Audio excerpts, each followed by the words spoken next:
ഇവിടുത്തെ മുഖ്യമന്ത്രിയേക്കാൾ വലിയ പദവിയിലാണ് P S C chairman. അദ്ദേഹത്തിനെ അപ്പോയിൻ്റ് ചെയ്യുന്നത് ഗവർണറാണ്, ഗവൺമെൻറ് ശുപാർശയിൽ. പക്ഷേ അദ്ദേഹത്തിനെ ഡിസ്മിസ് ചെയ്യണമെങ്കിൽ പ്രസിഡന്റ് വേണം. അങ്ങനെ മിടുക്കന്മാർക്ക് വരാൻ വേദി ഉണ്ടാക്കുന്ന ഒരു പി എസ് സിക്ക് നമ്മൾ കളമൊരുക്കണം. അതിന് ഡി സതീശന് താല്പര്യമുണ്ടെങ്കിൽ ഒരു 10 വർഷത്തെ 15 വർഷത്തെയോ പി എസ് സി മെമ്പർമാരുടെ സകല ചെയ്തികളെയും എൻക്വയറി ചെയ്യാനുള്ള ഒരു നടപടി. പി എസ് സി ചെയർമാനും മെമ്പർമാരൊക്കെ നമ്മൾ വിചാരിക്കാത്ത തറവേല ചെയ്യുന്നവരുണ്ട്. വേണുവിന് ഞാൻ ഒരു പോസ്റ്റ് തരും, ഇപ്പോൾ റിട്ടയർ ചെയ്യുമ്പം പി എസ് സി മെമ്പർ. ഞാൻ ഞെട്ടിപ്പോയി. അപ്പം എൻ്റെ പറഞ്ഞു, ഒരു കാര്യം, പാർട്ടിക്ക് ഒരു 40 ലക്ഷം രൂപ വേണം. 40 ലക്ഷം രൂപ തരുമെങ്കിൽ സംഗതി ഉറപ്പ്. ചെയർമാൻ എന്ന് പറഞ്ഞാൽ മോസ്റ്റ് പവർഫുള്ളാണ്. പി എസ് സി മെമ്പർമാരെ മുഴുവൻ വരച്ച വരെ നിർത്താൻ പറ്റുന്ന ആളാണ് ചെയർമാൻ. ചെയർമാൻ വിചാരിച്ചാൽ പി എസ് സി നേരെയാക്കാം.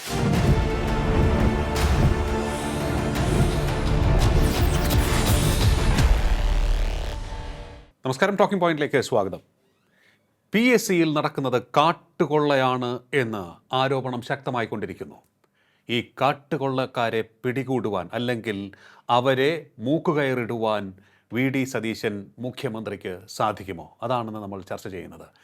ഏത് വിധത്തിലൊക്കെയാണ് അവിടെ തട്ടിപ്പുകൾ നടക്കുന്നത്, ഈ തട്ടിപ്പുകാരെ എങ്ങനെയാണ് തിരഞ്ഞെടുക്കുന്നത്, ഒപ്പം തന്നെ ഈ നീക്കുപോക്കുകൾക്ക് കുടപിടിക്കുന്നത് ആരൊക്കെയാണ് പരിശോധിക്കാൻ നമുക്ക് നമ്മോടൊപ്പം ചേരുകയാണ് രാഷ്ട്രീയ നിരീക്ഷകൻ അഡ്വക്കേറ്റ് വേണുഗോപാൽ എം എസ്. നമസ്കാരം സാർ, ടോക്കിംഗ് പോയിന്റിലേക്ക് സ്വാഗതം. നമസ്കാരം. പി എസ് സിയിൽ നടക്കുന്നത് കാട്ടുകൊള്ളയാണ് എന്നാണ് പറയുന്നത്. ഞാൻ ആവർത്തിക്കുന്നു, ഇത്തരത്തിലുള്ള ആരോപണം ശക്തമായിക്കൊണ്ടിരിക്കുന്നു. ഭരണഘടനാ സ്ഥാപനമാണ്, അതിൻ്റെ ഒരു വലിയ ഇമ്മ്യൂണിറ്റി അവർക്കുണ്ട്. ആ ഇമ്മ്യൂണിറ്റി അവർക്ക് കോടതിയിൽ പോലും ലഭിക്കുന്നുണ്ട്. ഈ സാഹചര്യത്തിലാണ് ഒന്നിനു പുറകെ ഒന്നായി വാർത്തകൾ പുറത്തു വന്നുകൊണ്ടിരിക്കുന്നത്. ഈ വാർത്തകൾ നമ്മോട് പറയുന്നത് നിയമനത്തിൻ്റെ പേരിൽ വലിയ തട്ടിപ്പുകളാണ് അവിടെ നടക്കുന്നത്. അങ്ങനെ തട്ടിപ്പ് നടക്കുമ്പോൾ അർഹരായവർ പുറത്തേക്ക് പോകുന്നു. കഷ്ടപ്പെട്ട് പഠിച്ച് സ്വപ്നം കണ്ട് മുന്നോട്ട് പോകുന്നവരുടെ ജീവിതമാകെ കശക്കി എറിയുന്ന വളരെ നെറികിട്ട ഒരു രീതിയാണ് അത് സത്യമാണ് എന്നുണ്ടെങ്കിൽ. അപ്പോൾ അതുകൊണ്ടാണത് കാട്ടുകൊള്ളയാണ് നടക്കുന്നത് എന്ന് പറഞ്ഞത്. എന്താണ് ഇക്കാര്യത്തിൽ അങ്ങയുടെ അനുഭവം? അങ്ങ് ഒരുപാട് നാൾ സർക്കാർ സർവീസിലുണ്ടായിരുന്നു. ഒരുപാട് ഇത്തരത്തിലുള്ള ആളുകളെ അല്ലെങ്കിൽ ഇതുമായി ബന്ധപ്പെട്ട് ഉന്നത സ്ഥാനത്തിരിക്കുന്നവരെയും രാഷ്ട്രീയക്കാരെയും ഒക്കെ തന്നെ അടുത്ത് കണ്ടിട്ടുള്ളതാണ്, ഇടപഴകിയിട്ടുള്ളതാണ്. എന്താണ് അനുഭവം? ഒന്നാമതായിട്ട് ഞാൻ പറഞ്ഞോട്ടെ, കാട്ടുകള്ളന്മാർ എന്ന് വിളിച്ചാൽ വീരപ്പനൊക്കെ നാണക്കേടാവും. വീരപ്പൻ ജെന്റിൽമാനായിരുന്നു, ധർമ്മിഷ്ഠനായിരുന്നു. അയാൾ ആനക്കൊമ്പ് പിടിച്ച് പറിക്കും. 10,000 ആനയെ കൊന്നിട്ടുണ്ട്. അങ്ങനെ 10,000-15,000 ആനയുടെ കൊമ്പ് വിറ്റിട്ടുണ്ട്, 10,000-15,000 കൊമ്പ് വിറ്റിട്ടുണ്ട്. പക്ഷേ ചന്ദനത്തടി കൊണ്ടുപോയിട്ടുണ്ട്, വിറ്റിട്ടുണ്ട്. പക്ഷേ അങ്ങനെ നീതിമാനായിരുന്നു എന്നുള്ളതാണ് അങ്ങനെ അടുത്ത എല്ലാവരും പറയുന്നത്. പക്ഷേ ഈ നമ്മുടെ നിയമത്തിന് നിരക്കാത്ത വിധത്തിൽ പുള്ളി ചെയ്യുന്നു. അതുകൊണ്ടാണ് ഇത്തരം കള്ളനായി നമ്മൾ ചിത്രീകരിക്കുന്നത്. പക്ഷേ ധാർമ്മികതയുള്ളൊരു കാട്ടുകള്ളനായിരുന്നു. പണ്ട് കായങ്ങളും കൊച്ചുണ്ണികളുടെ കഥ പറയുന്ന പോലെ. ഇവരതല്ല. ഇവർ നമ്മുടെ 50 ലക്ഷത്തിലധികം വരുന്ന അഭ്യസ്തവിദ്യരായ യുവാക്കളെ ആത്മഹത്യയിലേക്കും പിന്നെ അതുപോലെ തന്നെ മയക്കുമരുന്നിലേക്കും ഭ്രാന്തിലേക്കും ഒക്കെ തള്ളിവിടുന്നവന്മാരാണ്. അങ്ങനെ പറയാൻ സാധിക്കുമോ നമുക്ക്? ഇപ്പോൾ ഇത്തരത്തിലുള്ള ഒരു വിഷയത്തെ അങ്ങനെ നമുക്ക് അവരെ അടച്ചാക്ഷേപിക്കാൻ സാധിക്കും? ഞാനൊരു കാര്യം പറയട്ടെ. നമ്മുടെ ആർട്ടിക്കിൾ 21 പറയുന്നത് റൈറ്റ് ടു ലൈഫ് ഫണ്ടമെൻ്റൽ റൈറ്റാണ്. അതിലേറ്റവും പ്രധാനപ്പെട്ടതാണ് നിങ്ങൾക്ക് അന്തസ്സായി തൊഴിൽ ചെയ്ത് ജീവിക്കാനുള്ള അവകാശം. അന്തസ്സായി തൊഴിൽ ചെയ്യുക എന്ന് പറഞ്ഞാൽ എനിക്കുള്ള യോഗ്യതയ്ക്കനുസരിച്ച് ജോലി എനിക്ക് കിട്ടണം. അതെ, എനിക്ക് ആ ജോലി പിന്നെ എന്നെ കവിഞ്ഞ് വേറൊരാൾ എന്നെക്കാൾ ക്വാളിഫിക്കേഷൻ കുറഞ്ഞവൻ പിന്നെ അർഹത കുറഞ്ഞവൻ കയറി പോകാൻ പാടില്ല, പ്രത്യേകിച്ച് സർക്കാരിൻ്റെ ഇതിലെങ്കിലും. ഇപ്പം ലിയോയെ എല്ലാവരും പറയുന്നുണ്ട്, ലിയോയുടെ ഒരു നല്ല പിന്നെ ആങ്കറാണെന്ന്. അത് പി എസ് സി വഴി അപ്പോയിൻ്റ് ചെയ്യുന്നെങ്കിൽ നല്ല ആങ്കറിനെ ആയിരിക്കില്ല ചിലപ്പോൾ ഇവിടെ എടുക്കുക. അതിൽ വേറെ മാനദണ്ഡങ്ങൾ വരും. ഞാനിത് കണ്ടിട്ടുള്ളതുകൊണ്ട് പറയുകയാണ്. ഞാനൊരു ഉദാഹരണം പറയാം. ഈ മനുഷ്യൻ്റെ ബുദ്ധിമുട്ടിൻ്റെ കാര്യം പറയുകയാണ്. ഞാൻ തിരുവനന്തപുരത്തെ 10,000 അസോസിയേഷനുകളുടെ ഫെഡറേഷൻ്റെ പിന്നെ സെക്രട്ടറി ആയിരിക്കുമ്പോൾ, റെസിഡൻസ് അസോസിയേഷൻ്റെ ഫെഡറേഷൻ സെക്രട്ടറി ആയിരിക്കുമ്പോൾ ഒരു ഫ്ലാറ്റിൻ്റെ ഇവിടുന്ന് ഒരാൾ വിളിച്ചു. പിന്നെ ഞങ്ങളുടെ ഫ്ലാറ്റിൽ, അതിൻ്റെ സെക്രട്ടറിയാണ് വിളിക്കുന്നത്, ഞങ്ങളുടെ ഫ്ലാറ്റിൽ ഒരു പയ്യൻ രാത്രിയാകുമ്പം ചീമുട്ട എറിയുന്നു. ഈ പെൺകുട്ടികളുടെ ഫ്ലാറ്റിലേക്കാണ് അവർ എറിയുന്നത്, പിന്നെ അപ്പാർട്ട്മെൻറ്റിലേക്ക് എറിയുന്നത്. പിള്ളേരെല്ലാം പേടിച്ചു പോകുന്നു. അങ്ങനെ ഞങ്ങൾ CCTV വെച്ച് ആളാരാണെന്ന് കണ്ടുപിടിച്ചു. ഇവിടെയുള്ള ഒരു ഇൻമേറ്റ് തന്നെയാണ്. ഇവൻ പകൽ മുഴുവൻ മുറിക്കകത്ത് കയറിയിരിക്കും, രാത്രിയാകുമ്പോൾ പുറത്തിറങ്ങും. ഇതുപോലത്തെ പ്രവർത്തനങ്ങളാണ് കാണിക്കുന്നത്. പെണ്ണുങ്ങളെ പേടിപ്പിക്കുക, പെണ്ണുങ്ങളുടെ അവിടെ അപ്പം ഞാനിത് ബന്ധപ്പെട്ടു, അവരോട് ചോദിച്ചു, എല്ലാം ചോദിച്ചു. ഞാൻ പറഞ്ഞു ഇവരുടെ അച്ഛൻ്റെ നമ്പർ എന്താ ആദ്യം നമ്മൾ. അപ്പം ഞാൻ പോലീസിൽ പരാതിപ്പെടാൻ പറഞ്ഞു. അയ്യോ ഞങ്ങൾ മെഡിക്കൽ കോളേജ് പോലീസ് സ്റ്റേഷനിൽ പരാതി കൊടുത്തു, മെഡിക്കൽ കോളേജിൽ പോലീസ് സ്റ്റേഷൻ പരിധിയിലാണ്. അപ്പോൾ അവർ പറഞ്ഞത് ഇയാൾക്ക് മാനസിക രോഗം എന്തോ ആണെന്നൊക്കെ പറഞ്ഞു, നിങ്ങൾ വേണമെങ്കിൽ പിടിച്ച അയാളെ ഉളമ്പാറയിട് എന്നൊക്കെ പറഞ്ഞു. ഞാൻ പറഞ്ഞു അതിന് മുമ്പായിട്ട് അച്ഛൻ്റെ ഞാൻ അച്ഛനെ വിളിച്ചു, ഈ നമ്പർ എടുത്തു. അച്ഛൻ ആദ്യം പൊട്ടിത്തെറിച്ചു, എന്നോട് ദേഷ്യപ്പെട്ടു, മാനസിക ആശുപത്രി കൊണ്ടാക്കുമെന്ന് പറഞ്ഞപ്പോൾ. അവസാനം എനിക്ക് അദ്ദേഹത്തിൻ്റെ വിഷമം മനസ്സിലായിട്ട് ഞാൻ പറഞ്ഞു അച്ഛൻ്റെ വിഷമം എനിക്ക് മനസ്സിലാക്കുന്നു, പക്ഷേ നിവൃത്തിയില്ല സർ, ഞാനും സാറും കൂടെ ചേർന്ന് അയാളെ കൊണ്ട് ഹോസ്പിറ്റലിലാക്കാൻ പോവുകയാണെന്ന് പറഞ്ഞു. ഭയങ്കര കരയുകയാണ്, പൊട്ടിക്കരയുകയാണ്. അവസാനം ഞാൻ കരച്ചിൽ നിർത്താൻ പറഞ്ഞ് ഞാൻ ഒരു വിധത്തിൽ അദ്ദേഹത്തിനോട് ചോദിച്ചു എന്താണ് സാർ പ്രശ്നം. അപ്പോൾ അങ്ങനെ പറയുകയാണ് ഇവന് ടെക്നോപാർക്കിൽ വലിയൊരു ഉദ്യോഗസ്ഥയിലിരിക്കുകയാണ്, എഞ്ചിനീയറാണ്, ഫസ്റ്റ് റാങ്ക് വാങ്ങിച്ച് എല്ലാത്തിലും പാസ്സായവനാണ്. നമ്മുടെ കെൽട്രോണിൽ അയാൾക്ക് എഞ്ചിനീയറിംഗ് വിഭാഗത്തിൻ്റെ മാനേജർ ലെവലിലുള്ള ഒരു പോസ്റ്റിൽ 1ാമത്തെ റാങ്ക് കിട്ടിയാണ്. ആ റാങ്ക് ലിസ്റ്റ് ആ 1ാമത് കിട്ടിയ ആൾ വലിയ സന്തോഷത്തിലായിരുന്നു. എല്ലാവർക്കും പാർട്ടി നടത്തുകയും സുഹൃത്തുക്കളെ വിളിച്ച് ഇതെല്ലാം ചെയ്ത്. PSC ആണോ നടത്തിയത്? അത് PSC അല്ല, ഞാൻ പറയുന്നത്, ഞാൻ ഒരു ഉദാഹരണം പറഞ്ഞാണ്, ഈ ആൾക്ക് വരുന്ന ബുദ്ധിമുട്ട് ഞാൻ പറയുകയാണ്. ആ റാങ്ക് ലിസ്റ്റ് എങ്ങനെയോ തട്ടിക്കളഞ്ഞിട്ട് അവർ വേറെ ആളെ എടുത്ത്, പിന്നെ 2ാമത് വന്നപ്പോൾ ഇയാൾക്ക് വന്നില്ല. ഇയാൾ മാനസിക രോഗിയായിപ്പോയി. ആലോചിച്ച് നോക്ക്, ഇതുപോലത്തെ 50 ലക്ഷത്തിൽ എത്ര കുട്ടികളുണ്ടെന്നറിയാമോ? നമ്മൾ കണ്ടില്ലേ സെക്രട്ടേറിയറ്റിൻ്റെ നടയിൽ കല്ലുപ്പ് വെച്ചിട്ട് അതിൻ്റെ മുകളിൽ കയറി നിന്ന് റാങ്ക് ഹോൾഡേഴ്സ്, PSC പോലീസിലേക്ക് റാങ്ക് കിട്ടിയ കുട്ടികളൊക്കെ. അപ്പോൾ ഈ ഉപ്പ് കല്ല് വയ്ക്കുമ്പം അത് കുത്തിക്കയറും, എന്നിട്ട് ആ ഉപ്പ് രക്തവുമായിട്ട് ചേരുമ്പോൾ നീറും. ആ നീറ്റൽ സഹിച്ച് ഇങ്ങനെ നിൽക്കുകയാണ്. എന്നിട്ട് ഒരു മുഖ്യമന്ത്രിയോ മന്ത്രിയോ താഴെ ഇറങ്ങി ഒന്നും ചോദിച്ചില്ല. എന്നാലോചിച്ച് നോക്ക്, ഇത് PSC ആണ് ചെയ്തത്. അല്ല, ഇതേപോലെ സമാനമായിട്ടുള്ള സംഭവം എഴുത്ത് പരീക്ഷയിൽ 1ാം റാങ്ക് കിട്ടിയ ഒരു ഉദ്യോഗാർത്ഥിയുടെ കാര്യം കഴിഞ്ഞ ദിവസം ഞങ്ങൾ പറഞ്ഞിരുന്നു. ആ കുട്ടിക്ക് 95.7% മാർക്ക് കിട്ടി. പക്ഷേ അവസാനം ഇൻ്റർവ്യൂവിന് പോയി കഴിഞ്ഞപ്പോൾ 40-ൽ 11 മാർക്കാണ് ആ കുട്ടിക്ക് കിട്ടിയത്. അവിടെ ഈ KGOAയുടെ നേതാവിനെ മുന്നിലെത്തിക്കുന്നതിന് വേണ്ടിയുള്ള കള്ളക്കളികൾ നടന്നു എന്നുള്ള ആരോപണം ശക്തമാണ്. കാരണം ഇദ്ദേഹത്തിന് 88.something മാർക്കാണ് കിട്ടിയത്. അതിനുശേഷം ഇൻ്റർവ്യൂവിലേക്ക് പോയപ്പോൾ അദ്ദേഹത്തിന് 40-ൽ 36 മാർക്ക് കിട്ടി. അതുപോലെ തന്നെ അവർക്ക് താല്പര്യമുള്ള മറ്റ് 2 പേർക്കും സമാനമായ രീതിയിൽ മാർക്ക് വാരിക്കോരി കൊടുത്തു. എന്തൊക്കെയാണെങ്കിലും ഈ 40-ൽ 11-ഉം 40-ൽ 36 തമ്മിലുള്ള വ്യത്യാസമുണ്ടല്ലോ, അത് ആ കുട്ടിയെ റാങ്ക് ലിസ്റ്റിൽ അവസാന പട്ടികയിൽ 4ാം സ്ഥാനത്തേക്ക് പിന്തള്ളി. അപ്പോൾ 3 പേർക്ക് ആണ് ആദ്യം മുന്നിൽ വരുന്ന 3 പേർക്കായിരുന്നു പ്രിഫറൻസ്. അപ്പോൾ അത്തരത്തിലുള്ള കള്ളക്കളികൾ, അപ്പോൾ ആ കുട്ടിയുടെ PSC മെമ്പറുടെ വിക്രിയകൾ നടക്കുന്നത് ഈ ഉന്നത നമ്മുടെ ഭരണഘടനയിലെ ഏറ്റവും വലിയൊരു പൊസിഷനാണ്, ഏറ്റവും മഹത്തായൊരു പൊസിഷനാണ്. അതായത് ആർട്ടിക്കിൾ 315 മുതൽ ആർട്ടിക്കിൾ 323 വരെ വരുന്നത് ഈ PSC മെമ്പറേയും UPSC മെമ്പറേയും കുറിച്ചാണ് പറയുന്നത്. മഹത്തായ അവരുടെ ജോലി തന്നെ മെറിറ്റ് ബേസിൽ ഉള്ളവരെ തിരഞ്ഞെടുക്കാനുള്ള ഒരു അഡ്മിനിസ്ട്രേഷൻ ക്രിയേറ്റ് ചെയ്യേണ്ടതാണ് ഈ ഓഫീസിൽ, PSCയിലും UPSCയിലും. ഇവരുടെ ജോലി അതാണ്. എന്നിട്ട് അങ്ങനെ മിടുക്കന്മാരെ, ഈ 150 കോടിയിലെ മിടുക്കന്മാരെ നമ്മുടെ രാജ്യത്തിന് നൽകുക എന്നുള്ളതാണ് ഇവരുടെ ജോലി.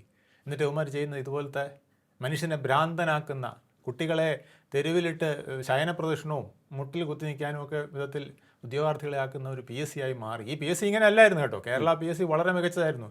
ഞാൻ ഇപ്പോഴും ഓർക്കുന്നു, ഞാൻ ആ PSCയുടെ ഓഫീസിൻ്റെ നടയിൽ കൂടെ പോകുമ്പോൾ പലപ്പോഴും ഉള്ളുകൊണ്ട് നമിക്കാറുണ്ട് അതിൻ്റെ മുമ്പിൽ കൂടെ പോകും. കാരണം എനിക്ക് അങ്ങനെ ഒരു റാങ്കിൽ വരാൻ കഴിഞ്ഞത്, ഞാൻ ഏതാണ്ട് 90% മാർക്ക് കിട്ടുമെന്ന് അച്ഛനോട് ഉറപ്പ് പറഞ്ഞു. അപ്പോൾ എന്നോട് ചോദിച്ചു വേറെ ടെസ്റ്റ് ഒന്നും എഴുതുന്നില്ല, അല്ല ഇതിലെനിക്ക് കിട്ടും, എനിക്ക് ഉറപ്പുണ്ടെന്ന് പറഞ്ഞു.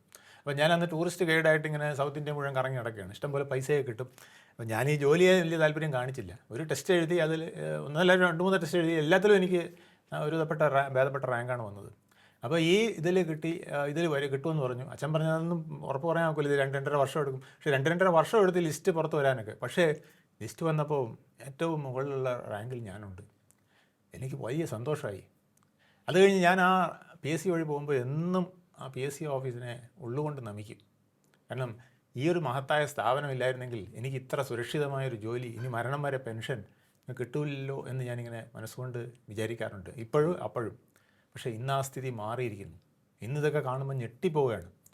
PSC മെമ്പർക്ക് 60 ലക്ഷം രൂപ കൈക്കൂലി കൊടുക്കുന്നുവെന്ന് നമ്മുടെ മുഖ്യമന്ത്രി തന്നെ പറയുന്ന അവസ്ഥ അതാണ്. അതിലേക്ക് ആ ഒരു കാര്യം, PSC മെമ്പർ ആകുവാൻ 60 ലക്ഷം രൂപ കൈക്കൂലി കൊടുത്താണ് പലരും മുന്നോട്ട് വരുന്നത് എന്നുള്ളതാണ്. ഈ PSC അംഗങ്ങളാകുവാൻ നമുക്ക് ചെയർമാൻ ഉൾപ്പെടെ 21 പേരാണല്ലോ അങ്ങനെ. അതെ, അത് തന്നെ ഒരു ജംബോ ജെറ്റാണ്. ഇവിടെ 5 ലക്ഷത്തോളം വരുന്ന സർക്കാർ ജീവനക്കാരിൽ ഒരു ഞാൻ 50,000 10% റിട്ടയർമെൻറ്റ് കാണുമെന്ന് വിചാരിച്ചത്. പക്ഷേ നോക്കി ഇപ്പം ഞാൻ വേറെ അടുത്ത് ചെക്ക് ചെയ്തപ്പം വെറും 30,000-ൽ താഴെ. ഈ കഴിഞ്ഞ കാലങ്ങൾക്ക് 16,000 14,000 പേരെയൊക്കെയാണ് അപ്പോൾ റിക്രൂട്ട് ചെയ്യുന്നത്. അപ്പോൾ 1000 പേരെ പോലും റിക്രൂട്ട് ചെയ്യാൻ ഒരാൾ, 1000 പേര് വരുന്നില്ല. ഒരു വർഷം 14,000 16,000 ഒക്കെ വേക്കൻസികൾ, മാക്സിമം 30,000 ആണെന്ന് പറയുന്നവർ ഇപ്പം റിക്രൂട്ട്മെൻറ്റ്. അപ്പോൾ 1000 പേരെ റിക്രൂട്ട് ചെയ്യാൻ ഒരു PSC മെമ്പർ. അതോ ഇവിടുത്തെ മുഖ്യമന്ത്രിയേക്കാൾ വലിയ പദവിയിലാണ് PSC ചെയർമാൻ. അദ്ദേഹത്തിനെ അപ്പോയിൻ്റ് ചെയ്യുന്നത് ഗവർണറാണ്, ഗവൺമെൻറ് ശുപാർശയിൽ. പക്ഷേ അദ്ദേഹത്തിനെ ഡിസ്മിസ് ചെയ്യണമെങ്കിൽ പ്രസിഡന്റ് വേണം. ഇന്ത്യൻ പ്രസിഡന്റിനെ അദ്ദേഹത്തിനെ ഡിസ്മിസ് ചെയ്യാൻ പറ്റുള്ളൂ, അതും സുപ്രീം കോടതിയുടെ എൻക്വയറി കഴിഞ്ഞിട്ട്. After the enquiry of supreme court എന്നാണ് ആർട്ടിക്കിൾ 317 അവർ പറഞ്ഞിരിക്കുന്നത് ഇവരുടെ ഡിസിപ്ലിനറി ആക്ഷനിൽ. മനസ്സിലായില്ലേ? അത്രയ്ക്ക് പവർഫുള്ളായിട്ട് ഈ പോസ്റ്റ് വെച്ചിരിക്കുന്നതെന്ന് അറിയാമോ? ശക്തമായി നീതി നടപ്പിലാക്കി മുഴുവൻ പേർക്കും ഉദ്യോഗാർത്ഥികൾക്കും റിക്രൂട്ട്മെൻറ്റ് നടത്തുക എന്നുള്ളത്. അത് നമ്മുടെ ഭരണഘടനാ ശില്പികൾ എത്ര ദീർഘവീക്ഷണമുള്ളവരായിരുന്നു ആലോചിക്കണം. ഇങ്ങനെ ഒരു റൈറ്റ് ഇവർക്ക് കൊടുത്തിരിക്കുന്നതെന്ന് അറിയാമോ? നമ്മുടെ മിടുക്കന്മാരെ അപ്പോയിന്റ് ചെയ്യുന്നതിൽ ഇവരുടെ പേരിൽ ആരും ഇന്റർഫിയർ ചെയ്യരുത്. അഥവാ എന്തെങ്കിലും ഇന്റർഫിയർ ഉണ്ടെങ്കിൽ president after the enquiry of supreme court എന്നാണ് പറഞ്ഞിരിക്കുന്നത്. വേറെ ആരും അവരെ ശല്യം ചെയ്യരുത്. അവരത്രയ്ക്ക് നീതിപൂർവ്വം ഈ പിള്ളേരെ റിക്രൂട്ട്. അത് പഴയ ആൾക്കാരുടെ ആ മഹാമനസ്കതയാണ്. നമ്മുടെ കുട്ടികൾ അവരുടെ മനസ്സ് പ്രത്യാശ നശിക്കരുത്. PSC UPSC ഒക്കെ തോന്നുമ്പടിയാ. ഇപ്പം നമ്മുടെ നീറ്റ് പരീക്ഷ കണ്ടില്ലേ, പിള്ളേർ ആത്മഹത്യ ചെയ്തത് എത്രയാ? അതെ, മെറിറ്റ് ഇത് ചത്ത് കിടന്ന് പഠിക്കുകയെന്ന് പിള്ളേർ. പിന്നെ വീട്ടിലുള്ളവരുടെ നാട്ടുകാരുടെ മുഴുവൻ പ്രഷർ. പിന്നെ ഇതൊന്ന് തോറ്റുപോയാൽ വായി നോക്കിയെന്ന് പറയും. അതോടെ ജീവിതം നശിച്ചു എന്ന് പറഞ്ഞ് ഞാൻ ഭ്രാന്തായ ഒരാളുടെ കാര്യം പറഞ്ഞു. ആത്മഹത്യ ചെയ്ത 100 കണക്കിന് കേസുകൾ ഞാൻ കാണിച്ചു തരാം. ഈ വർഷം തന്നെ എത്ര പേരെ ആത്മഹത്യ ചെയ്തിരിക്കുന്നത്? തമിഴ്നാട്ടിലും ഡൽഹിയിലും ഒക്കെ ആയിട്ട് എത്ര പേരെ ആത്മഹത്യ ചെയ്തിരിക്കുന്നത്? അപ്പോൾ ഇത് കാണിക്കുന്നത് റൈറ്റ് ടു ലൈഫ്, അന്തസ്സായി ജീവിക്കാൻ കഴിയാത്തവൻ ആത്മഹത്യ ചെയ്തു പോകും. അതെ, ഈ പോസ്റ്റിലേക്ക്, ഈ PSCയിലേക്ക് വരുന്ന അംഗങ്ങളുടെ സാലറി ഇപ്പോൾ കിട്ടുന്ന അടിസ്ഥാന ശമ്പളവും ഒപ്പം തന്നെ എല്ലാ അലവൻസും കൂടെ ചേർന്ന് ഒരു 3 ലക്ഷം രൂപ, 3,81,000 രൂപയാണ് ചെയർമാൻ്റെ. അത് 4 ലക്ഷം രൂപ. ബാക്കിയുള്ളവർ 3.73 അലവൻസുകളെല്ലാം ചേർത്ത് ഇതിൽ കൂടുതൽ കിട്ടുന്നേ. ഞാൻ പിന്നെ എനിക്കറിയാം ഒരു PSC മെമ്പറിൻ്റെ അടുത്തൊരു നോട്ടീസ് കൊടുത്തവർ പണ്ടായി കൊടുക്കുന്നത്, ഇപ്പോൾ കൊടുത്താൽ പണി കിട്ടും. പണ്ട് PSC മെമ്പർ റിട്ടയർ ചെയ്യുന്നതിന് മുമ്പായിട്ട് ഒരാൾക്കൊരു നോട്ടീസ് കൊടുത്തു. നീ ഇൻ്റർനെറ്റ് യൂസ് ചെയ്യുന്നതിന് 30,000 രൂപ മറ്റേ മാസം ഇങ്ങനെ ആക്കുന്നു. അപ്പോൾ ഇത് കണ്ടുപിടിച്ചാൽ എങ്ങനെയാണെന്ന് അറിയാമോ? ഇയാളെ വീട്ടിൽ കൊണ്ടുപോയി പിള്ളേരാണ് ഇതിൽ കളിക്കുന്നത്. ഇൻ്റർനെറ്റ് പറന്ന് യൂസ്, അന്ന് റേറ്റും ഭയങ്കര കൂടുതലാണല്ലോ. അപ്പോൾ ഇവർക്കെന്തോ 1,000-2,000 രൂപ എന്താണല്ലോ ഇൻ്റർനെറ്റിന് അലവൻസ് ഉള്ളൂ. 28,000 രൂപ അധികം ഓരോ മാസവും. വലിയൊരു തുക അടയ്ക്കാനായിട്ട് ഇങ്ങനെ ബില്ല് വന്നു. ഇങ്ങനെ ചാടിക്കടിച്ചുകൊണ്ട് ചെല്ലുന്നു. അപ്പം PSCയിലെ ആ ഉദ്യോഗസ്ഥൻ പറയുകയാണ്, സാർ ഒരു നിവൃത്തിയില്ല, സാറിന് 2,000 രൂപയുടെ നെറ്റ് ഉപയോഗിക്കാനേ അവകാശമുള്ളൂ. സാറിൻ്റെ മാസം 30,000 രൂപയുടെ നെറ്റ് ഉപയോഗിക്കുന്നു. സാറിൻ്റെ പിള്ളേരായിരിക്കും, പക്ഷേ അത് പറഞ്ഞിട്ട് കാര്യമില്ല, അടച്ചേ പറ്റുള്ളൂ എന്ന്. ഇന്ന് അങ്ങനെയൊന്നും ഇല്ല. ഇന്ന് എന്ത് അനാമത്തും പാസ്സാക്കി കൊടുക്കുകയാണ്. അന്നൊക്കെ അവിടുത്തെ ഉദ്യോഗസ്ഥർ അത്ര സ്റ്റേണായിരുന്നു. അവർക്ക് നട്ടെല്ലുണ്ടായിരുന്നു. ഇപ്പോഴും നട്ടെല്ലുണ്ട്, പക്ഷേ ഇന്ന് നട്ടെല്ലെടുത്താൽ അവൻ സസ്പെൻഷനാകും. അത് PSC മെമ്പറുടെ നിന്ന് അനാവശ്യമായി ചിലവാക്കിയ തുക തിരിച്ചടയ്ക്കാൻ പറഞ്ഞാൽ അവൻ്റെ ആഫീസ് പൂട്ടും. അല്ല, കഴിഞ്ഞ ദിവസം ഡോക്ടർ രാധാകൃഷ്ണനുമായി സംസാരിച്ചപ്പോൾ അദ്ദേഹം പറഞ്ഞത് അവിടുത്തെ ഉദ്യോഗസ്ഥർ വളരെ സത്യസന്ധരാണ്. ഈ അംഗങ്ങളെപ്പോലും കൃത്യമായി ഗൈഡ് ചെയ്യാൻ സാധിക്കുന്നവരായിരുന്നു, അത്രയും കെൽപ്പുള്ളവരായിരുന്നു. അപ്പോൾ ഇപ്പോൾ അങ്ങനെയല്ല എന്നാണ് പറയുന്നത്. കാരണം അവർക്ക് പേടിയായിരിക്കും, അല്ലേ? പേടിയുണ്ട്. പിന്നെ ഈ ഡൈയിങ് ഹാർനസ്, സ്പോർട്സ് കോട്ട എന്നൊക്കെ പറഞ്ഞ് ഒരുപാട് പേര് ഈ അനർഹർ അതിനകത്ത് തള്ളിക്കയറിയിട്ടുണ്ടെന്ന്. ഈ സ്പോർട്സ് കോട്ടയിലൊന്നും പലപ്പോഴും മെറിറ്റ് നോക്കിയല്ല കൊടുക്കുന്നത്, സ്പോർട്സിലെ മിടുക്കനെ പോലും അല്ല കൊടുക്കുന്നത്. എന്നിട്ട് ഇവരെ അവരെ അല്ലെങ്കിൽ ആ ലൈനിൽ വിടുക, അല്ലെങ്കിൽ ഡൈയിങ് ഹാർനസ് ആയിട്ട് വരുന്നവൻ്റെ യോഗ്യതയൊന്നും നോക്കുന്നില്ല, എങ്ങനെയെങ്കിലുമൊക്കെ പോസ്റ്റ് ചെയ്യുകയാണ്. എന്നിട്ട് അയാൾ ടോപ്പിൽ പോവുകയാണ്. ടോപ്പിൽ പോയിട്ട് ഇയാൾക്കൊന്നും എഫിഷ്യൻസി ഇല്ലാത്തതുകൊണ്ട് ഒന്നും ചെയ്യാൻ പറ്റുന്നില്ല. അവിടെ ഇരുന്ന് എന്നോട് ഒരാൾ പറഞ്ഞാണ്, ഇപ്പോൾ സെക്രട്ടറി ആകുന്നു, PSCയുടെ സെക്രട്ടറിക്ക് ഭയങ്കരമായ ഉത്തരവാദിത്തമാണ്. PSCയുടെ 2 പോസ്റ്റുകളാണ്. ഒന്ന് ചെയർമാൻ എന്ന് പറഞ്ഞാൽ മോസ്റ്റ് പവർഫുള്ളാണ്. PSC മെമ്പർമാരെ മുഴുവൻ വരച്ച വരെ നിർത്താൻ പറ്റുന്ന ആളാണ് ചെയർമാൻ വിചാരിച്ചാൽ PSC നേരെയാക്കാം. അദ്ദേഹത്തിന് മറ്റൊരിടത്തും ഇല്ലാത്തൊരു പവറുണ്ട്. അതിപ്പോൾ ഒരു വിഷയം വോട്ടിനിടുകയാണ്.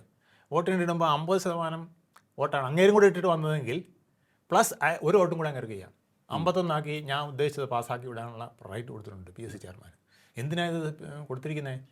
അയാൾ ഇതിനെ ഭംഗിയായി ഭരിച്ച് നല്ല രീതിയിൽ കൊണ്ടുപോകാം. അങ്ങനത്തെ PSC ചെയർമാന്മാരുണ്ടായിരുന്നു. ഗോപാലകൃഷ്ണക്കുറുപ്പ്, പിന്നെ ഒരു സലാഹുദ്ദീനോ എന്നൊക്കെ പറഞ്ഞ് മലപ്പുറത്ത് നിന്നൊരു ഒരു ചെയർമാൻ ഉണ്ടായിരുന്നു, സലാഹുദ്ദീൻ. അദ്ദേഹമാണ് ഈ ഒരുപാട് മാറ്റങ്ങൾ വരുത്തിയെന്ന് വേണം പറയാൻ. കാരണം ഈ PSCയിൽ നമുക്ക് ഈ ക്വസ്റ്റ്യൻ പേപ്പർ കാണാനുള്ള അവസരം ഉണ്ടാക്കിയത് അദ്ദേഹമാണ്. അതുപോലെ തന്നെ ഈ റൊട്ടേഷനിലുള്ള ഈ പിന്നെ ആ റൊട്ടേഷനിൽ പല കളിയുണ്ട്. ഇപ്പോൾ ഈഴവ വന്നു, അത് കഴിഞ്ഞിട്ട് മുസ്ലിം വന്നു, അത് കഴിഞ്ഞിട്ട് ഈഴവ, അത് കഴിഞ്ഞിട്ട് നാടാരി, ഇങ്ങനെ ഓരോ കാസ്റ്റ് റൊട്ടേഷൻ ഉണ്ടല്ലോ. ഈ റൊട്ടേഷനിൽ ഭയങ്കര കളിയുണ്ട്. ശരി. ഇതിനകത്തെന്ന് വെച്ചാൽ ഇപ്പോൾ 2ാം റാങ്കിൽ പിന്നെ അടുത്തത് നാടാരായിരിക്കും പോസ്റ്റ് ചെയ്യേണ്ടത്. പക്ഷേ നാടാര് കിടക്കുന്നത് 25ാമത്തെ റാങ്കോ 50ാമത്തെ റാങ്കിലായിരിക്കും. നാടാര് കിട്ടൂല എന്ന് പ്രതീക്ഷിച്ചുകൊണ്ടിരിക്കുകയായിരിക്കും. അപ്പോൾ ഇയാളെ PSCയുടെ മെമ്പറോ അല്ലെങ്കിൽ ഇവൻ്റെ ശിങ്കിടിയോ പോയി ബന്ധപ്പെടും.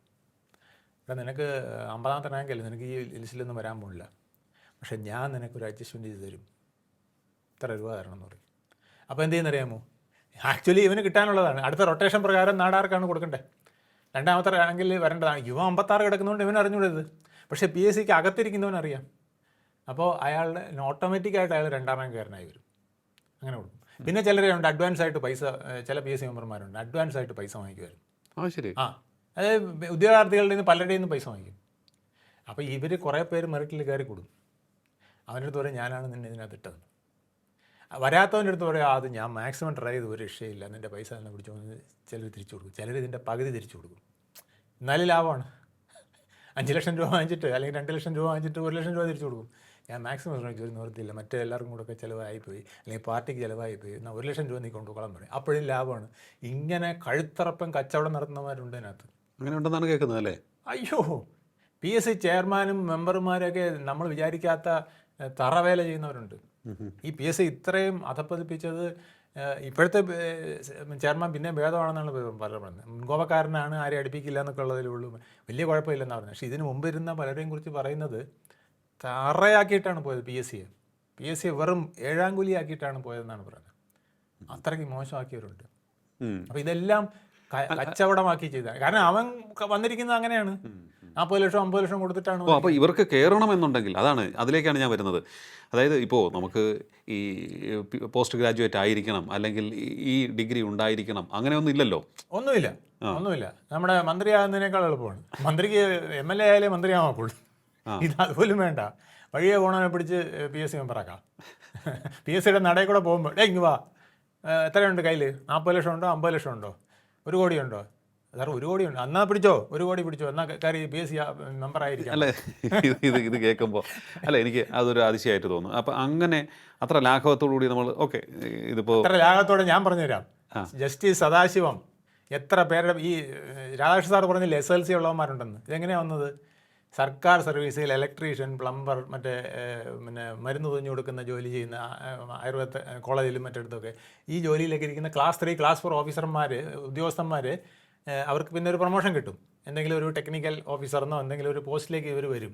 ഇവർ വന്ന് റിട്ടയർ ചെയ്യുമ്പോൾ ഇതൊന്നും ഒരു ക്വാളിഫിക്കേഷൻ വെച്ചിട്ടില്ല. 10ാം ക്ലാസ് വെച്ചിട്ട് ഗുസ്തിയും പിന്നെ സ്പാനർ, പിന്നെ മറ്റേ പപ്പു പറഞ്ഞ പോലെ ചെറിയ സ്പാനറിങ് എന്ന് പറഞ്ഞാൽ ആ പണിയന്മാർ ചെയ്തിട്ടുള്ളൂ. ആകെ അതും ചെയ്യാത്തവരാണ് അധികവും. നോട്ടീസ് വിതരണവും പോസ്റ്റർ ഒട്ടിപ്പും പാർട്ടി പ്രവർത്തനം, പിന്നെ 6 പിരിവും, യൂണിയൻ പിരിവ് പിരിച്ച് ഈ സംഘടനയിൽ പൈസ ഉണ്ടാക്കി ഇത് എല്ലാ തവണയും പാർട്ടിക്കാർക്ക് കൊണ്ട് കൊടുക്കും. 5 ലക്ഷം പേരാണ്. 100 രൂപ എത്രയായി? 1000, 2000, 5000, 10000 വരെ പാർട്ടി ഫണ്ട്, ഈ പിന്നെ യൂണിയൻ ഫണ്ട് പിരിക്കും. ഈ ഫണ്ട് എല്ലാം കുറിച്ച് വലിയ തുകയാണ്. വേറെ ആർക്കും കിട്ടില്ല ഇത്രയും വലിയ പിരിവ്. കാരണം സർക്കാർ ജീവനക്കാരല്ലേ. ഈ സർക്കാർ ജീവനക്കാരുടെ ശമ്പളം കൂടാൻ തന്നെ ഒരു കാരണം ഇതാണ്. കാരണം പല പാർട്ടിക്കാർക്കും ഇത് വലിയ സന്തോഷമാണ്. സർക്കാർ ജീവനക്കാർ ശമ്പളം കൂട്ടിക്കൊടുത്താൽ അതിനനുസരിച്ച് കോൺട്രിബ്യൂഷൻ കൂട്ടി കൊടുക്കണം. ഈ പിരിവിൻ്റെ കാര്യത്തിൽ ഇടത് യൂണിയൻകാരാണ് മുന്നിലെന്നാണ് കേൾക്കുന്നത്. എല്ലാവരും കണക്കാണ്. എന്നാലും ഇടത് യൂണിയൻകാർ കഴുത്തറുത്ത് പിരിക്കും, വിരട്ടിയും കൂടെ പിരിക്കും. തന്നില്ലെങ്കിൽ ഇവിടെ എടുത്ത് ജോലി ചെയ്യാൻ പറ്റില്ല. പിരിവ് തന്നില്ലെങ്കിൽ കാസർഗോഡാണെന്ന് പറയും, അല്ലെങ്കിൽ ഇടുക്കിയാണെന്ന് പറയും, അല്ലെങ്കിൽ വയനാടാണെന്ന് പറയും, അല്ലെങ്കിൽ അതിൽ ഏറ്റവും ഡേഞ്ചറസ് ആയിട്ടുള്ള ഒരു പ്ലേസ് ഉണ്ടെങ്കിൽ അത് പറയും. അപ്പോൾ ഇവൻ ആലോചിച്ച് നോക്കും, അയ്യോ ഇവിടുന്ന് കാസർഗോഡ് വരെ പോയി വരുമ്പോൾ ഒരു ദിവസം എത്ര രൂപയാവും, അവിടെ ഭക്ഷണം എല്ലാം കൂടെ എത്ര രൂപയാവും. അപ്പോൾ ഒരു മാസം എനിക്ക് എങ്ങനെയായാലും 30,000, 20,000, അല്ല 10 അവിടെ അക്കോമഡേഷൻ ഉൾപ്പെടെ 5000, 10,000 ഒക്കെ ആവും. അങ്ങനെ 5-6 മാസം അല്ലെങ്കിൽ ഒരു വർഷം അവിടെ നിന്നാൽ 50,000, 60,000 രൂപ പോയി. അതിലും ഭേദം 5,000 രൂപ പാർട്ടി ഫണ്ട് കൊടുത്തേക്കാം, സംഘടനാ ഫണ്ട് കൊടുത്തേക്കാം, അല്ലെങ്കിൽ 10,000 രൂപ ഫണ്ട് കൊടുത്തേക്കാന്ന് പറയും. അങ്ങനെ പിരിക്കുന്നവരുണ്ട്. ഇതെല്ലാം രാഷ്ട്രീയത്തിൻ്റെ ഏറ്റവും മോശകരമായ ട്രേഡ് യൂണിയനിസം. ഞാൻ മുൻപ് പറഞ്ഞില്ലേ, സർക്കാരിൽ ഇതാണ് നടക്കുന്നത്. ഇതാണ് ഈ PSCയിലും ഇതുണ്ട്. 21 സീറ്റ് ഒരു മുന്നണി അധികാരത്തിലെത്തുമ്പോൾ അതിൽ ഓരോ പാർട്ടികൾക്കായി വീതിച്ചു കൊടുക്കും. അങ്ങനെയല്ലേ? അങ്ങനെയാണ് ചോദിച്ചത്. അങ്ങനെയാണ്. അപ്പോൾ അവർക്ക് അത് ആർക്ക് വേണമെങ്കിലും അവരുടെ പ്രവർത്തകർക്ക് കൊടുക്കാം. അതല്ലെങ്കിൽ ഇത്തരത്തിൽ മറ്റു ചിലരെ നിന്ന് കാശ് മേടിച്ചിട്ട് അവരെ കൊടുക്കാം. എനിക്കൊരാൾ ഓഫർ ചെയ്തിട്ടുണ്ട്. 40 ലക്ഷം രൂപ ഇടണമെന്ന് പറഞ്ഞു. അത് ഞാനൊരു മന്ത്രിയുടെ പ്രൈവറ്റ് സെക്രട്ടറി ആയിരുന്നു. അപ്പം ആ മന്ത്രിയുടെ പാർട്ടി 3-4 ആയിട്ട് അവസാനം വളർന്നു കഴിഞ്ഞപ്പം അതിലൊരു തുണ്ട് വെച്ചിട്ട് ഒരാൾ അന്നത്തെ സർക്കാരിൽ കടന്നുകൂടി, സർക്കാരിൻ്റെ മുന്നണി കടന്നുകൂടി, LDF മുന്നണിയിലാണ് കടന്നുകൂടി. അപ്പോൾ അങ്ങേർക്ക് ഒരു PSC മെമ്പർ കിട്ടും. അപ്പോൾ എന്നോട് പറഞ്ഞു, എന്നെ നല്ലപോലെ അറിയാം, ആൾ മോശക്കാരനൊന്നുമല്ല, പ്രൊഫസറാണ് കേട്ടോ, അത്രയും ഞാൻ പറയുന്നുള്ളൂ. അദ്ദേഹം എന്നോട് പറഞ്ഞു, ഒരു കാര്യം ചെയ്യ്, വേണുവിന് ഞാൻ ഒരു പോസ്റ്റ് തരും, ഇപ്പോൾ റിട്ടയർ ചെയ്യുമ്പം PSC മെമ്പർ. ഞാൻ ഞെട്ടിപ്പോയി. അപ്പോൾ എന്നോട് പറഞ്ഞു, ഒരു കാര്യം, പാർട്ടിക്ക് ഒരു 40 ലക്ഷം രൂപ വേണം. 40 ലക്ഷം രൂപ തരുമെങ്കിൽ സംഗതി ഉറപ്പാണെന്ന് പറഞ്ഞു. 6 വർഷത്തേക്ക് സുഭിക്ഷം, പിന്നെ ജീവിതകാലം മുഴുവൻ ഈ പെൻഷൻ സൗകര്യം എല്ലാമാണ്. കാരണം ഹയസ്റ്റ് പെൻഷൻ ഏതാണോ അത് നമുക്ക് ഓപ്റ്റ് ചെയ്യാം. അപ്പം സർക്കാരിൽ നിന്ന് എനിക്ക് പെൻഷൻ കിട്ടും, അതിനേക്കാൾ വലിയ പെൻഷനാണല്ലോ ഇത്. അപ്പോൾ അത് ഓപ്റ്റ് ചെയ്യാം. പിന്നെ ജീവിതകാലം മുഴുവൻ മെഡിക്കൽ റീഇംബേഴ്സ്മെൻറ്റ്, എല്ലാ ആനുകൂല്യങ്ങളും. ഇപ്പോൾ നമുക്കതൊന്നും കിട്ടില്ല. ഇപ്പം ഞാൻ എപ്പോൾ കൊണ്ട് PSC മെമ്പർ ആയി കഴിഞ്ഞാൽ എപ്പം പിന്നെ 90ാമത്തെ വയസ്സിൽ കൊണ്ടുവന്ന് ബില്ല് കൊടുത്താലും പാസ്സാക്കി തരും. 5 ലക്ഷമോ 1 ലക്ഷമോ 10 ലക്ഷമോ എത്രയാണോ കൊടുക്കുന്നത് അതിൻ്റെ ബില്ല് പാസ്സാക്കി തരും. ഓക്കെ, ഈ 6 വർഷം അവിടെ സേവനം അനുഷ്ഠിച്ചാൽ മതി. 6 വർഷം കഷ്ടിച്ച് സേവനം അനുഷ്ഠിച്ചാൽ മതി. അങ്ങനെ സേവനം അനുഷ്ഠിച്ച് കഴിയുമ്പോൾ നമ്മൾ ചീഫ് സെക്രട്ടറി, അതായത് 1.5 ലക്ഷം ജനങ്ങളിൽ നിന്ന് തിരഞ്ഞെടുത്ത് 1000 പേരുടെ ഒരു PSC ലിസ്റ്റിൽ, UPSC ലിസ്റ്റിൽ ഒരു 100-ാമതോ 200-നകത്തൊക്കെ വന്നാലേ IAS കിട്ടുള്ളൂ. അങ്ങനെ വന്ന് 60 വയസ്സ് വരെ സർവീസ് ചെയ്യുന്ന ആളാണ് ചീഫ് സെക്രട്ടറി ആയിട്ട് ഇപ്പോൾ ഇവിടെ ഇരിക്കുന്നത്. ആ ആളിന് കിട്ടുന്നതിനേക്കാൾ കൂടുതൽ പെൻഷൻ എനിക്ക് കിട്ടും 6 വർഷം കൊണ്ട്. ആലോചിച്ച് നോക്ക്. അതിനേക്കാൾ ആനുകൂല്യങ്ങൾ, അതിനേക്കാൾ സ്റ്റാറ്റസ്. ഭരണഘടനാ പോസ്റ്റല്ലേ, ഭരണഘടനയുടെ 315-നും 223-നും ഇടയ്ക്കുള്ള പോസ്റ്റ്. പ്രസിഡന്റിന് മാത്രമേ എന്നെ തൊടാൻ പറ്റുള്ളൂ, അതും സുപ്രീം കോടതിൻ്റെ എൻക്വയറി കഴിഞ്ഞിട്ട്. മിണ്ടിപ്പോരുതെന്ന് പറഞ്ഞുകൊണ്ട് നിൽക്കാൻ പറ്റുന്ന ഒരു ഫസിയല്ലേ, ആരോട് വേണോ വെല്ലുവിളിക്കാൻ കിട്ടിക്കഴിഞ്ഞാൽ. ഇതൊക്കെയാണ് ഇവർ കിടന്ന് ആളാകുന്നത്, കുസ്തിക്കാരാകുന്നത്. മനസ്സിലായില്ലേ? അത്രയും കാര്യങ്ങൾ ഇതിന്റെ പിന്നിൽ ഉണ്ട്. ഒരുപാട് കാര്യങ്ങളുണ്ട്, ഇത് പറഞ്ഞാൽ തീരെയില്ല. ഇങ്ങനെ ഈ സർക്കാർ സർവീസിൽ ഇതുപോലെ പിരിവ് നടത്തി കൊടുക്കുന്ന ട്രേഡ് യൂണിയൻകാരെ ഇങ്ങനെ സ്ഥിരമായിട്ട് പോസ്റ്റ് ചെയ്യുമായിരുന്നു.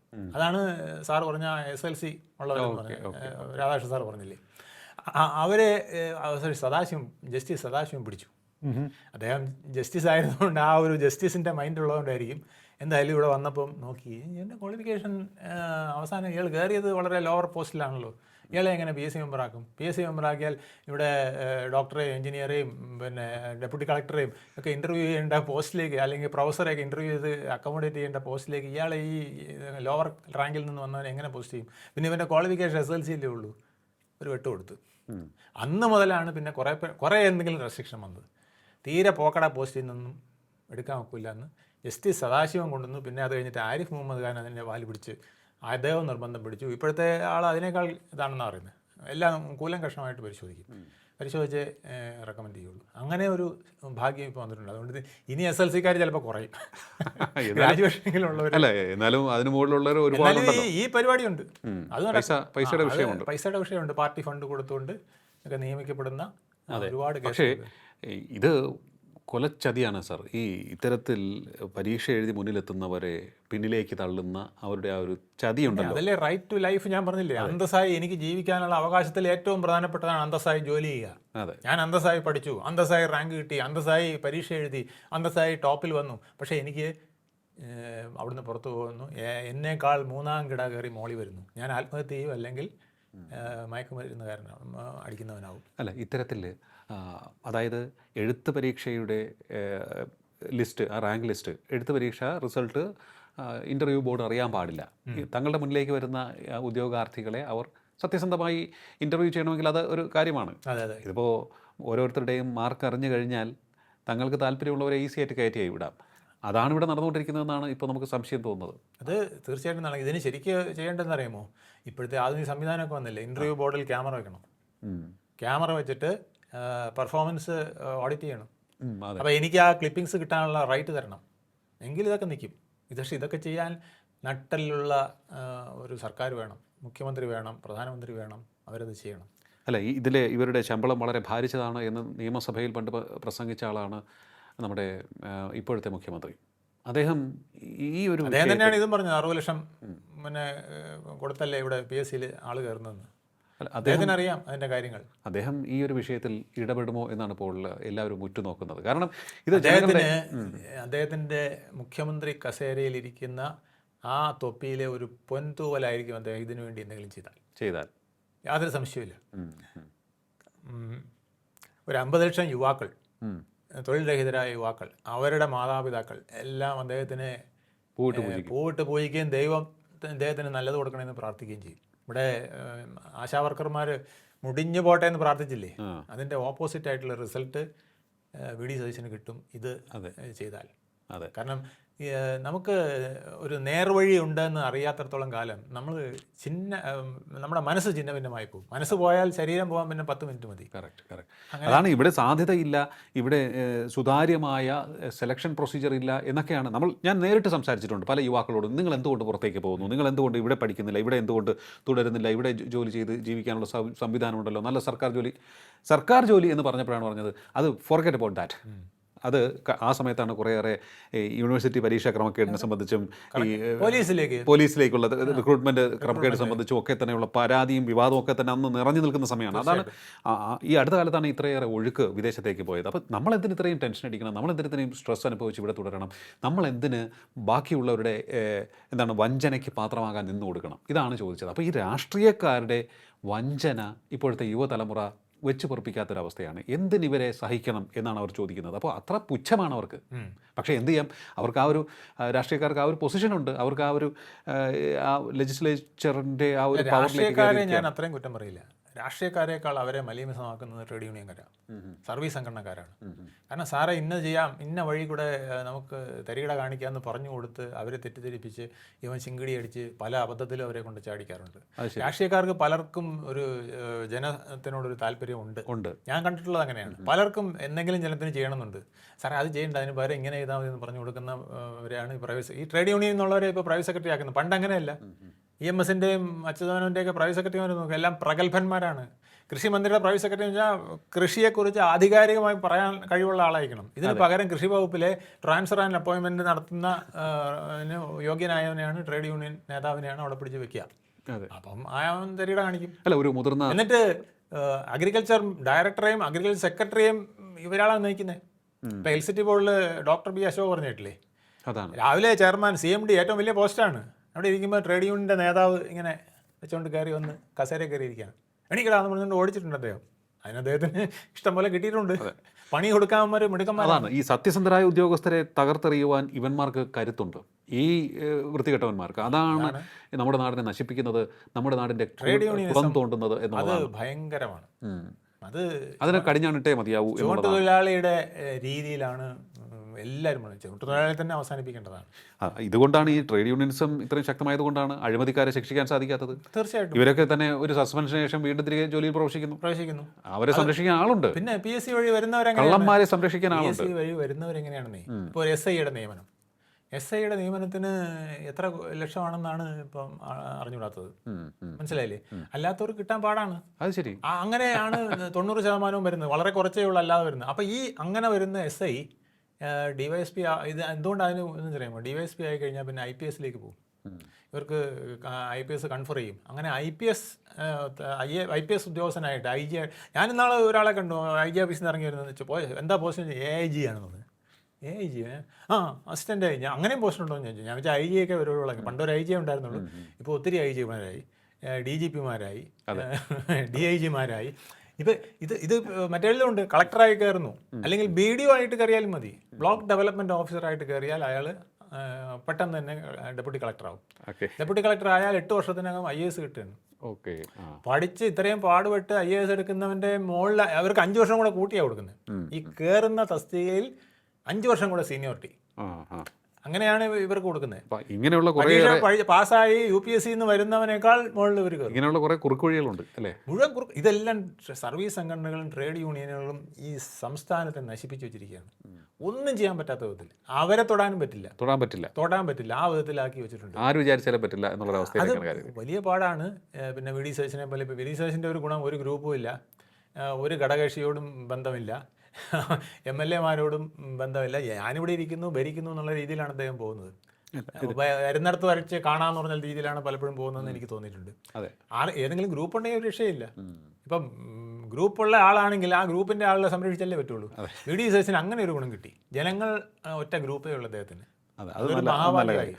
എന്തായാലും ഈ PSCയുടെ വിഷയം പറഞ്ഞ് അവസാനിപ്പിക്കുമ്പോൾ നമുക്ക് കഴിഞ്ഞ 10 വർഷത്തെ റിപ്പോർട്ടുകൾ സംബന്ധിച്ച് ഈ ക്രമക്കേടുകൾ സംബന്ധിച്ചുള്ള വാർത്തകളാണ് പുറത്തു വന്ന കാര്യമാണ് ഞാൻ പരാമർശിച്ചത്. കഴിഞ്ഞ 10 വർഷം ഒട്ടേറെ ക്രമക്കേടുകൾ നടന്നു. 2019 ഞാൻ പറഞ്ഞില്ലേ, ഈ സലാഹുദ്ദീൻ എന്ന് പറഞ്ഞ അദ്ദേഹമൊക്കെയാണ് അവസാനം നല്ലത് ചെയ്തതെന്ന് തോന്നുന്നത്. അത് കഴിഞ്ഞിട്ടൊക്കെ വന്നവർക്കൊക്കെ ആ വിധത്തിലൊരു ക്രെഡിറ്റ് ഒന്നും കൊടുക്കാൻ പറ്റുമെന്ന് എനിക്ക് തോന്നുന്നില്ല. അതുപോലെ ഗോപാലകൃഷ്ണപിള്ള, അദ്ദേഹം പിന്നെ അഡീഷണൽ ചീഫ് സെക്രട്ടറി ആയിരുന്നു. ചീഫ് സെക്രട്ടറി ആയിട്ട് നേരെ PSC ചെയർമാൻ നേരെയാണോ PSC നന്നാക്കാം, PSC മെമ്പർ അദ്ദേഹമാണ് നിശ്ചയിക്കുന്നത് ഏതൊക്കെ കാര്യങ്ങൾ അജണ്ടയിൽ വരണം, എന്തൊക്കെ ചെയ്യണം. അദ്ദേഹത്തിന് ഈ PSC മെമ്പർമാരെയൊക്കെ വിറപ്പിക്കാൻ കഴിയും. അതുപോലെ തന്നെ സെക്രട്ടറി, അതും പിന്നെ ഗവർണർ അപ്പോയിൻറ്റ് ചെയ്യുന്നതാണ്. പക്ഷേ അത് വളരെ സുതാര്യമാക്കണം. ഈ ഡൈയിങ് ഹാർനസി വന്നു, സ്പോർട്സ് വന്നു, അങ്ങനെയൊക്കെ ഉണ്ടെങ്കിൽ അവരെ എല്ലാവരും കൂടി ടെസ്റ്റ് നടത്തി മിടുക്കനെ എല്ലാം അപ്പോയിൻറ്റ് ചെയ്യാനുള്ള സംവിധാനം ചെയ്യണം. അങ്ങനെ PSCയെ ഒന്ന് സംശുദ്ധമാക്കിയാലേ മറ്റ് ഡിപ്പാർട്ട്മെൻറ്റുകളെ സംശുദ്ധമാക്കാൻ പറ്റുള്ളൂ.